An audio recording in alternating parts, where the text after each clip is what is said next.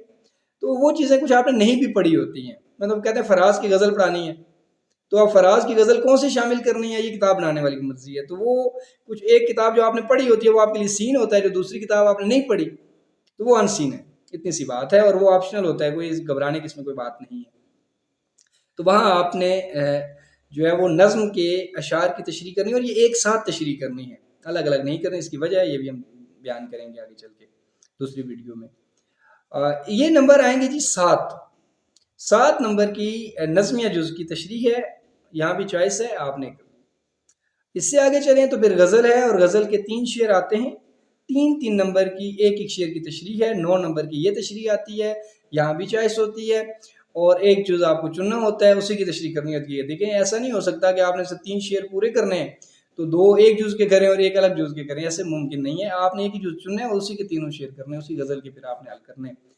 یہاں بھی کچھ چیزیں بتانے والی ہیں کہ شاعر کا نام لکھنا ہے، اس کا پس منظر بیان کرنا ہے نہیں، یہ بھی ہم الگ ویڈیو میں ڈسکس کریں گے. تو یہ آپ کے 9 نمبر ہو گئے. اس کے بعد پیچھے پیپر آپ کا کچھ نہیں رہ گیا. اب انشاء پردازی کا حصہ ہے تو اس میں 2 سوال 5 نمبر کے آتے ہیں فرسٹ ایئر کے. یہ کافی ساری چیزیں ہوتی ہیں اور اس میں سے کوئی سی 2 چیزیں آ جاتی ہیں. بعض اوقات چوائس وہ دیتے ہیں ایک میں اور بعض اوقات نہیں دیتے. ایک تو فکس سوال ہوتا ہے. عموماً ردات، مکالمہ، درخواست، خط، یہ بنیادی چیزیں ہیں. ان میں سے کوئی ایک تو آتی ہے، 2 بھی آ جاتی ہیں. اس کے علاوہ آرٹیکل، رپورٹ، رپورتاج، فارم پر کرنا، کسی عنوان کے تحت کہانی لکھنا. اچھا ای میل کرنا بھی ہوتا ہے. دوست کو جو ہے نا پاس ہو گیا امتحان میں تو آپ اس کو تہنیت نامہ لکھیں اور ای میل کریں. اچھا کوئی دعوتی کارڈ ہو گیا، یہ بھی ممکن ہے کہ اس میں آ جاتا ہے. تو اس طرح جو ہے یہ آپ کے 2 سوال یہاں بنتے ہیں 5 نمبر کے. یہ ہے فرسٹ ایئر کی پیپر کی ترتیب ہے. سب کی شیٹ پہ جگہ بنی ہوتی ہے، وہاں لکھنا ہے. سیکنڈ ایئر کی کوئی زیادہ مختلف نہیں ہے. ایم سی کیوز تو ان کے بھی یہی ہیں، بس فرق اتنا ہے کہ جو فرسٹ ایئر میں گرامر پڑھتے ہیں تھوڑا سی وضاحت کے ساتھ اور ڈیٹیل کے ساتھ سیکنڈ ایئر میں چیزیں پڑھتے ہیں، ویسے باقی وہی گرامر ہوتی ہے. اچھا 20 نمبر وہ نکل گئے آپ کے سیکنڈ ایئر والوں کے ایم سی کیوز کے. تو باقی آپ کے بھی جو ہے وہ شارٹ کوسچن 12 ہوتے ہیں، لیکن 3 نمبر کے ہوتے ہیں جی. سیکنڈ ایئر میں سوالوں کے جواب دینے ہوتے ہیں. تو پہلے سوال جو عبارت میں سے سوالوں کے جواب دینے ہیں وہ فرسٹ ایئر پہلے 6 سوالوں کے جواب دیتے ہیں، آپ کو 5 سوالوں کے جواب دینے ہوتے ہیں. اس کے بعد جو ہے اس میں سوال کور کہاں کیا گیا ہے.